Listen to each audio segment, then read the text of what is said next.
Пайғамбарға салауат айту деген не? Біздің салауат айтуымызға пайғамбарымыз мұқтаж ба? Салауат сөзі араб тілінде береке, құрмет көрсету, тілек сияқты мағыналарды білдіреді. Ал діни терминде болса, салауаттың айтушыға байланысты мағыналары да өзгеріп отырады. Ахзаб сүресінде сөзсіз Алла тағала және оның періштелері әрдайым пайғамбарға салауат етеді. Ей иман еткендер, сендер де оған салауат айтып, жан дүниелермен сәлем жолдаңдар делінеді. Жоғарыдағы аятта білдіргендей, пайғамбарымызға тек адамдар ғана емес, Алла тағаланың өзі де және оның періштелері де салауат етеді. Сондықтан салауат Алла тағаладан болған жағдайда рақым ету, дәрежесін көтеріп мерейін үстем ету, берекетке кенелту мағыналарын білдіреді.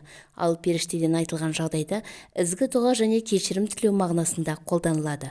Ал мұсылман үмбетінің салауат айтуы ардақты пайғамбарымыздың саллаллаху алейхи уассалам Алла тағаланың ерекше рақымына бөленіп, асқақ дәрежесінің одан әрі биіктеп мерейінің үстем болуын тілеуі болмақ. Яғни үмбетінің пайғамбарына деген ізгі тілегі салауат туралы қысқаша осылай түсінік бергеннен кейін жоғарыдағы сұраққа қайта ораламыз.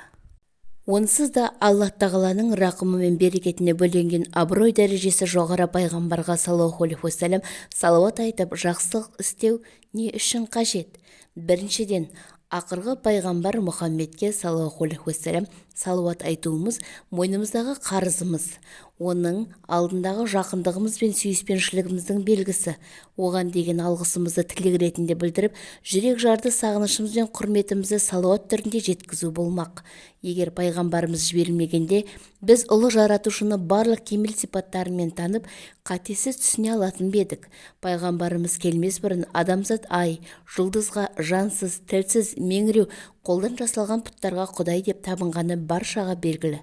Ендеше адамзатқа таухид дінін үйретіп, Раббымызбен табыстырған ардақты елші Хазіреті Мұхаммедке саллаллаху алейхи уассалам салауат айту әрбір мұсылманның пайғамбар алдындағы адал борышы. Пайғамбарымыз саллаллаху алейхи уассалам өзіне білдірілген ақиқаттарды жан шыдатпас қиыншылықтармен қырқыса жүріп адамзатқа жеткізді. Сол жолда малын да жанын да аямады. Сол үшін апталап емес, айлап аш қалды. Мүшриктердің Абдул-Муталибтің жетімдігінен басқа пайғамбарлыққа адам табылмай қалып па дейтіндей қорлық сөздерін естіп, келеке мазағына да душар болды. Мүбәрәк жүзіне дұшпандары сан рет түкіріп, ғибадат жасап жатқан кезде түйенің қан жынын әкеп төбесіне қотарып, айыздары қан алшаң басып кете барған кездері де болды. Жаңа дінге қарсы шыққан Мекке мүшриктері пайғамбарымызды өлтіруге ант етіп, мүбәрәк өмірінің қауіп-қатерге кіріптар етті. Жақын туыстар мен жора жолдастарын өлтіріп, мал-мүліктерін талан-таражға салды. Бірақ хақ діннің адамзатқа жету үшін пайғамбарымыз саллаллаху алейхи уассалам осының бәріне мойымай шыдады.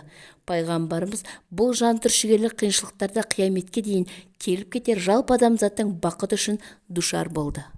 Иә, ол ақырғы дін исламды бізге жеткізбегенде ақ пен қараны, дүние мен ақыретті, тозақ пен жұмақты адамдықтың асыл қасиеттері мен құндылықтарын, ұлы жаратушының бізді екі дүниеде де бақытты ететін, адамзатты тура жолға бастайтын, ескермейтін заңдарын қайдан біліп, кімнен үйренетін едік?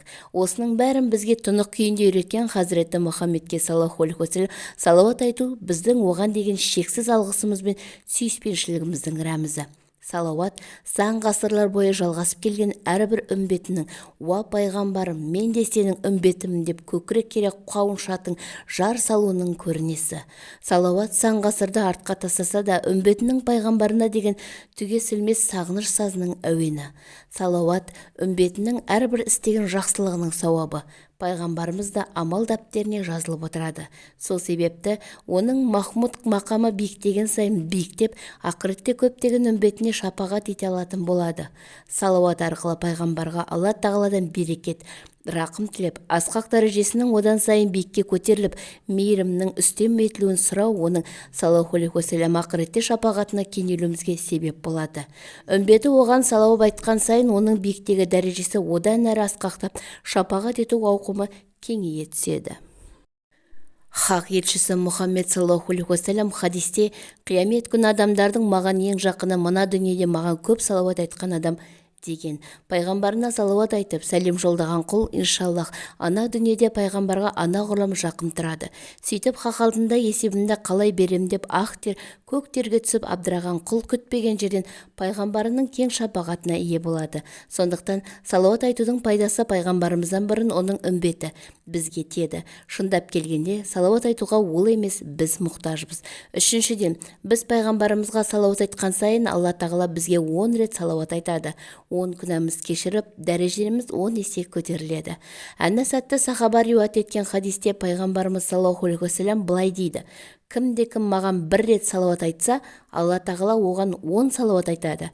Әр 10 күнәсі кешіріліп, дәрежесі 10 есе көтеріледі. Демек, ұлы жаратушының рақымына бөленіп, күнәларымыздың кешіріліп, дәрежеміздің өсуіне себеп болар салауатқа пайғамбарымыз емес, керісінше біз зәруміз. Қазақ жұртшылығы үшін салауат айту бейтаныс ұғым емес, себебі аталарымыз барына шүкір етіп, жоғына сабыр етіп, барға қанағат, жоққа салауат деп үнемі игі тілекте болған. Пайғамбарымыз Мұхаммедке саллаллаху алейхи уассалам салауат айтудың пайдасының өте көптігін біреу білсе, біреу білмейді. Ендеше назар аударыңыздар. Бірінші, періштелердің салауатына қосылған болады. Алла тағала Асхаб сүресінің 56 аятында расында Алла пайғамбарға рахмет етеді және періштелер салауат айтады. Ей мүміндер, оған салауат және ықыласпен сәлем келтіріңдер дейді. Әрине, періштелер мен қарапайым үмметтің салауаттарының арасында мағына жағынан айырмашылықтар бар екендігі хақ. Қалай болғанда да пайғамбарға саллаллаху алейхи уассалам салауат айту арқылы періштелерге қосылу үммет үшін бір мәртебе емес пе? Екінші, салауат айту күнәлардың кешірілуіне себеп. Расулуллах саллаллаху алейхи уассалам былай деген: кімде-кім маған бір рет салауат айтса, Алла оған 10 адамға салауат айтады. 10 қателігі кешіріліп, 10 дәрежеге көтеріледі. Үшінші, қияметте пайғамбарымыз саллаллаху алейхи уассалам оның қасында болады. Расулуллах саллаллаху алейхи уассалам былай деген: қиямет күні адамдардың маған ең жақыны, маған ең көп салауат айтқандары. Төртінші, Расулуллах саллаллаху алейхи уассалам салауат айтушыға жауап қайтарады. Пайғамбарымыз саллаллаху алейхи уассалам былай айтқан: сәлем берген адамның сәлеміне жауап беруім үшін Аллах рухымды маған қайтарып береді. Бесінші, әрбір салауат айтқан есімі пайғамбарға саллаллаху алейхи уассаламға білдіреді. Мұхаммед саллаллаху алейхи уассалам былай ескерткен: жер бетінде Алланың кезеген періштелер бар, олар үмметімнің сәлемін сол сәтте маған жеткізеді. Алтыншы, пайғамбардың оған деген сүйіспеншілігі артқаны сияқты оның да пайғамбарымызға саллаллаху алейхи уассалам деген сүйіспеншілігі жалғасын тауып еселеп өседі.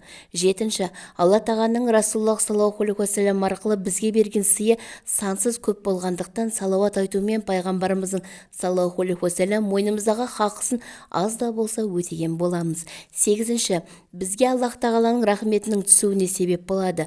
Расулуллах саллаллаху алейхи уассалам былай қуантады: кімде-кім маған бір рет салауат айтса, осы себепті Алла тағала оған 10 есе мейірімділік етеді. Тоғызыншы, дұғалардың қабыл болуына себепші болады. Пайғамбарымыз саллаллаху алейхи уассалам намаздан соң Алланы мадақтамай, пайғамбарға саллаллаху алейхи уассалам салауат айтпай дұға еткен адамды көрді. Сосын бұл адам асығыстық жасады деді. Сосын ол адамды қасына шақырып былай деді: біреулерің дұға еткен кездерінде алдымен Алла тағаламдықтан, сосын маған салауат айтыңдар, содан кейін қалуларың бойынша дұға етіңдер. Тағы бір хадис шәрифте былай баяндалады: дұға еткен адам пайғамбарға салауат айтпайынша дұғасы перделі болады. Оныншы, Алла тағала пайғамбарына салауат айтқан құлының істерін жеңілдетеді және оның әрі дүние әрі ақырет қайғысын сейілтеді. Үбәй бин Қаб хазіреті пайғамбардан: уа Расуллах, мен саған көп салауат айтамын, қанша айтқаным дұрыс екен деп сұрадым. Қалағаныңша айт деді. Дұғаларымның 1/4 салауатқа арнасам бола ма деп сұрадым. Қалағаныңша арна, бірақ одан да көбірек айтсаң сен үшін қайырлы болмақ деді. Олай болса дұғамның жартысын салауатқа арнайын дедім. Қалауың білсін, бірақ одан да көп істесең сен үшін қайырлы болмақ деді. Мен тағы да олай болса 3/2 жеткілікті ме деп сұрадым. қалағаныңша, бірақ көбейтсең сен үшін жақсы деді. Ал дұғаға арнаған уақытымның бәрінде саған салауат айтсам қайтеді дегенде, онда Алла барлық қиыншылықтарыңды жойып, күнәларыңды кешіреді деді. Салауат пен сәлем айту Хазіреті пайғамбарымызбен саллаллаху алейхи уассалам арамызды жақындатады. Сондықтан салауат үнемі тілімізде болсын. Ақпарат пайдалы болса, арнама тіркеліп, лайк басып, пікір қалдырып, достарыңызбен бөлісуді ұмытпаңыз.